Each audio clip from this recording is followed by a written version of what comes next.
तो कई बार आप बहुत सक्सेस हो जाते हैं, बहुत बड़े सेलिब्रिटी बन जाते हैं, लेकिन अंदर से आप दुखी होते हैं। तो बाहर का जो दुख है, बाहर की जो चोट है, उस पर आपने मलहम लगा दिया, आपने इलाज करा दिया, आपने दवाई खा ली, आपने पट्टी बांधी, लेकिन जो अंदर की जो चोट है वो तो वैसे ही रहेगी। वो चोट आपकी हमेशा चोट खुली है, वो तो जब चोट रहता है वो तो दुखेगी आपकी, बार बार आपको पीड़ा देगी, बार बार अंदर की चोट। कोई तन दुखी, कोई मन दुखी, कोई धन बिन रहे उदास, थोड़ा थोड़ा सब दुखी और सुखी राम के दास।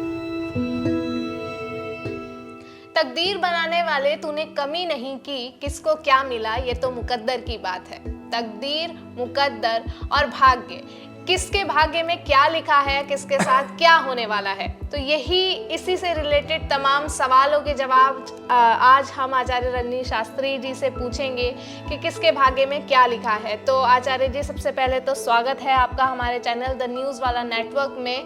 और आज मैं चाहूँगी आपसे कि किसी त्यौहार या किसी पर्व को ना लेकर एक आम आदमी के जीवन से रिलेटेड हम कुछ सवाल लेकर आएँ आपके सामने और आप उनका जवाब दें। जी बिल्कुल, धन्यवाद आकांक्षा जी और द न्यूज़ वाला के सारे दर्शक जो भी हमें देख पा रहे हैं, और आपकी पूरी टीम का मैं बहुत बहुत साधुवाद देता हूँ। जय श्री राम। आचार्य जी, ऐसा होता है कि हमें कभी देखने को मिलता है कि कोई इंसान है, वो भगवान की खूब भक्ति कर रहा है, पूजा पाठ कर रहा है, लेकिन वो फिर भी दुखी है, परेशान है, गरीब है। और दूसरी तरफ हम देखते हैं कि कोई मतलब पूजा पाठ नहीं कर रहा है, बुरे काम कर रहा है, 2 नंबर के काम कर रहा है, लेकिन उसके पास भरपूर पैसा है, मतलब अमीर है, सब तरीके की ऐशो आराम उसके पास है। तो ऐसा क्यों है? बहुत अच्छा प्रश्न आपका, बहुत अच्छा प्रश्न। और आप सब लोग जो भी देख पा रहे हैं, इस प्रश्न पे ज़रूर आप लोग भी, बहुत से लोगों का ज़्यादातर ध्यान जाता है ऐसा, जैसे आपने कहा, जो भगवान की भक्ति में है, पूजा में है, वो गरीब पे गरीब होता जाता है। और जो वैसे तो अगर हम इसे देखेंगे आध्यात्मिक दृष्टि से तो बहुत गहरा प्रश्न है, इसका जवाब भी बहुत गहराई से दिया जा सकता है, लंबा भी हो सकता है, लेकिन हम बात करेंगे, आज आप ज्योतिष को लेकर ही बैठे हैं, तो ज्योतिष सिद्धांतों के ज्योतिष सिद्धांत में क्या गया कि भाग्यम सर्वर्थ फलेत ना विद्याम ना पुरुषम। ज्योतिष सिद्धांत ये कहता है कि भाग्य ही सबसे बड़ा है, भाग्य से बड़ा कुछ नहीं। भाग्यम सर्वर्थ फलेत ना विद्याम ना पुरुषम। कितने भी विद्वान होकर के और कितना भी पुरुष शक्तिशाली होने पर भी वो ऐसे निर्बल अवस्था में रहता है, तो जब तक भाग्य साथ नहीं देता तब तक हमें सक्सेस भी नहीं मिलती है। तो भाग्य का साथ होना बड़ा ज़रूरी है, ब्लेसिंग होनी बड़ी ज़रूरी है, कृपा होनी बड़ी ज़रूरी है, ये तो मानना पड़ेगा जी। और ये कृपा ही होती है, वरना सब तो अंबानी नहीं बन जाते जी। तो कृपा होती है जीवन में, ऐसा मानना चाहिए, और भाग्य भी बड़ा होता है, ऐसा भी हमें मानना चाहिए। लेकिन जो आपका प्रश्न था कि जो व्यक्ति गरीब है वो और गरीब होता जाता है, जो व्यक्ति अमीर है वो और अमीर होता जाता है, देखिए संसार में ऐसा कुछ नहीं है। जो आप कर्म करेंगे उस कर्म का आपको मिलेगा अवश्य ही, लेकिन हमारे धर्मशास्त्र में कहते हैं कर्म नहीं करना है, सत्कर्म करना है। और सत्कर्म जब हम करते हैं तो हमें ये ज्ञान कई बार नहीं हो पाता कि सच्चा सुख कैसे मिलेगा। सच्चा सुख इस संसार में कहीं है ही नहीं। हम सोचते हैं कि धन को पा करके सच्चा सुख मिलेगा, ऐसा नहीं है। कई बार हमें लगता है कि प्रेमी प्रेमिका के विवाह हो जाए तो सुख मिलेगा, ऐसा नहीं है। आज आप जिससे बहुत अधिक प्रेम कर रहे हैं, कल आप उससे बहुत अधिक नफरत करने लग जाते हैं, स्थितियां बदल जाती हैं, परिवर्तन हो जाता है। तो हमारी जो वो कहते हैं कि माना कि उसने मुझे वो कुछ नहीं दिया जो मैंने उससे मांगा, लेकिन वो सब कुछ दिया जिसकी मुझे आवश्यकता थी या जो मुझे ज़रूरत थी। तो ईश्वर को पता है कि किस भक्त को क्या देना है। तो संसार तो ऐसा नाम है, कोई तन दुखी, कोई मन दुखी, कोई तन दुखी, कोई मन दुखी, कोई धन बिन रहे उदास, थोड़ा थोड़ा सब दुखी और सुखी राम के दास। तो दुख तो यहाँ देखेंगे आप बड़े बड़े लोगों को भी, अमीरों को भी है। हमें लगता है अपने दृष्टि से ऐसा कि उसके पास धन है तो वो सुखी होगा, ऐसा नहीं है। भगवान ने जो भी यहाँ कार्य निश्चित किए हैं उसमें प्रत्येक व्यक्ति को किसको क्या देना है, यदि उसको लंबा बनाया है तो उसको थोड़ा काला भी बना दिया है, किसी को ठिकना बनाया है तो उसे गोरा भी बना दिया है, किसी को और दूसरी चीज़ दी है, तो यदि भगवान ने कोई सुंदरता दी है तो धन किसी और को दिया है। यानी जो भी कार्य भगवान के हैं वो बिल्कुल ही बहुत ही मतलब ऐसे सुनिश्चित हैं जिसके बारे में हम सोच भी नहीं सकते कि सब भगवान का विधान कैसे है। तो भगवान ने जो प्रत्येक वक्त का डिवाइडेशन किया है तो बहुत सोच समझ कर किया है। तो उनकी जो कृपा है, जब चित्रकार ऐसा होगा तो उसकी चित्रकारी कितनी अमूल्य होगी तो हम सब जानते ही हैं। और भाग्य से बिल्कुल परिवर्तन होता है, ग्रहों से बहुत परिवर्तन होता है। कई बार जब ग्रहों की दशा ऐसे आती है तो आप दरिद्र जीवन यापन करते हैं, आप परेशानी में भी रहते हैं, संघर्ष भी करते हैं, क्लेश भी होते हैं। तो ग्रहों का बड़ा प्रभाव होता है। ग्रहाधीनम जगत सर्वा, ये सारा जो जगत है वो ग्रहों के अधीन है। तो समय समय पर वो ग्रह भी आपसे क्या है कि आपसे पुण्य कराते हैं।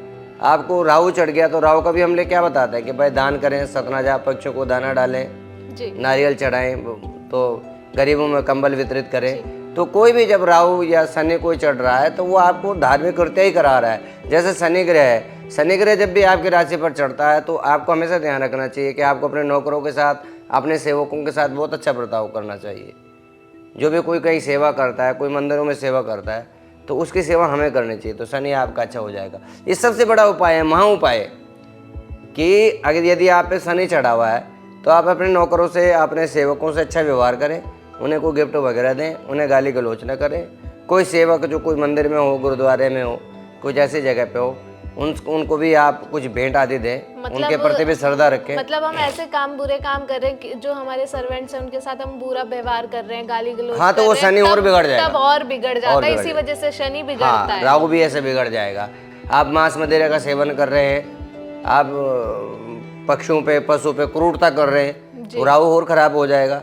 आपके घर में पुरानी बोतलें रखी हैं, कबाड़ भरा हुआ, यानी गंदगी करोगे तो राहु और बिगड़ जाएगा। तो फिर राहु को सही करने के लिए गंदगी साफ करने पड़ेगी तो राहु सही हो जाएगा।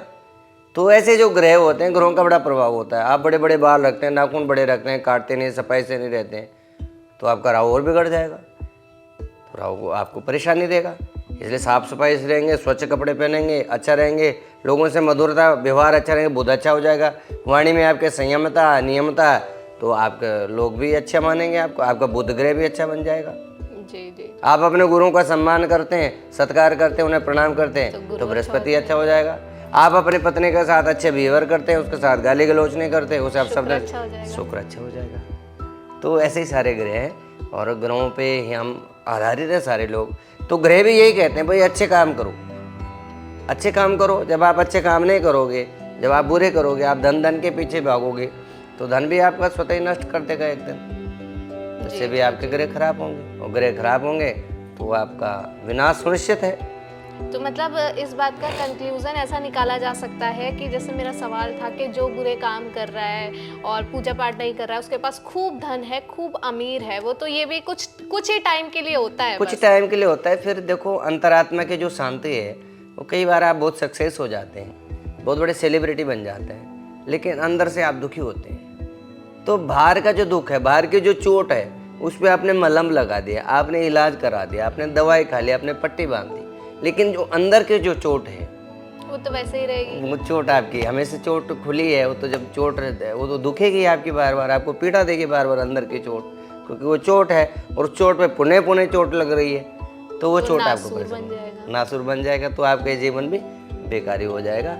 जिस जीवन को पाने के लिए देवता आदि भी तरसते हैं, तो वो जीवन आपका खराब हो जाएगा। और ये सोच करके दूसरे व्यक्ति तरक्की कर रहा है, मतलब यही है कि जिसके पास ज्यादा धन है, मतलब हद से ज्यादा कोई अमीर बहुत अधिक धन है तो नहीं है, ये सुखी होगा, ये सुनिश्चित नहीं है। और जो पूजा पाठ कर रहा है जिसके पास ज्यादा धन नहीं है, वो सुखी है, वो आध्यात्मिक शांति तो है, मन से शांत है, उसे लग रहा है। और संतोषम परमम धनम, शास्त्र कह रहे हैं कि संतोष से बड़ा कोई धन नहीं है। दो धन ही बताए शास्त्रों ने, एक तो धन यही बताया विद्या धनम सर्वधनम प्रधानम, जिसके पास ज्ञान इसने अर्जित कर लिया, विद्या जिसने ग्रहण कर ली, जो भगवान की भक्ति प्राप्त कर ली, तो वो विद्या धनम सर्वधनम प्रधानम।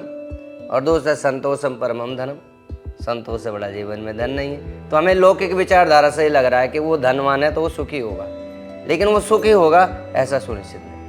आचार्य जी, मेरा दूसरा सवाल है कि ऐसा भी है कि कोई स्पेसिफिक महीने में जन्मा हुआ व्यक्ति ज़्यादा भाग्यवान होता है?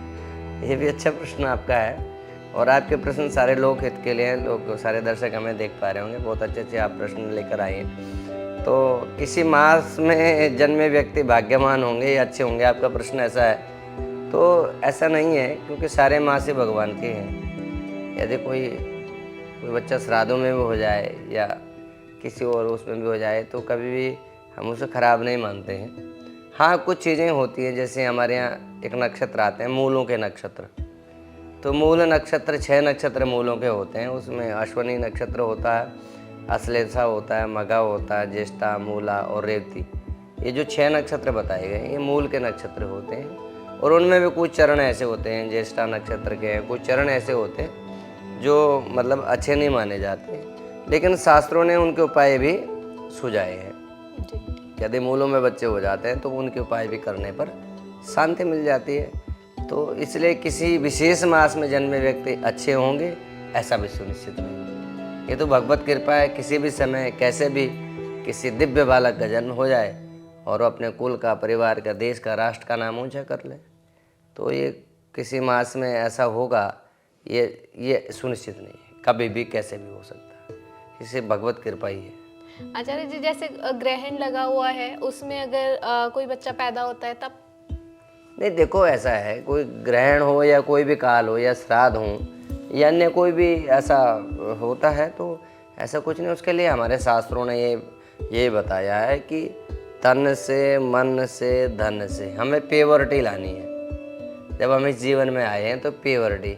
अब प्योरिटी का मतलब जैसे ग्रहण का कोई ऐसा काल लग गया, कोई अशुद्धि आ गई है, तो उसे भी दान के माध्यम से उपाय बताए गए हैं। उस बच्चे को हम कहते हैं भाई तुला दान कर लो, तुलवा दिया, तोल उसके वजन जितना अन्न का दान कर दिया।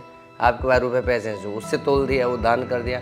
वो दान कहाँ जाना चाहिए? कहीं गौशाला में चला जाए, कोई ऐसे ब्राह्मण को चला जाए जो यज्ञ अनुष्ठान पूजा पाठ कर रहे हैं, कुछ ऐसा धार्मिक कृत्यों में चला जाए तो बालक का निश्चित रूप से भला होगा, कल्याण होगा।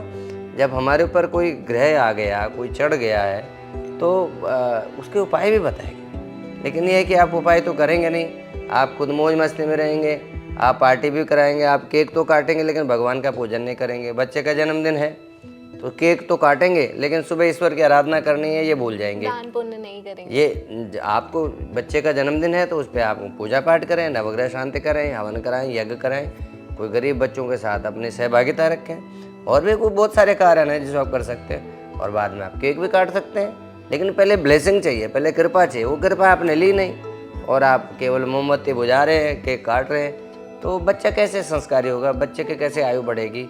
वो कैसे आगे फिर चल पाएगा? आचार्य जी, एक क्वेश्चन मेरा और निकला है कि केक काटते टाइम बहुत सालों से ऐसा हो रहा है, हमारे साथ भी ऐसा होता था बचपन से ही कि केक काट रहे हैं और कैंडल जला रहे हैं और केक काटते टाइम कैंडल को बुझाया जाता है। तो मतलब ये सही है या गलत है आज के टाइम नहीं, हमारे यहाँ तो ये कहा गया सनातन धर्म संस्कृति में कि अस्तो मां सदगमे तमसुरमाम ज्योतिर्गमे मृत्युर्माम अमृतम गमे।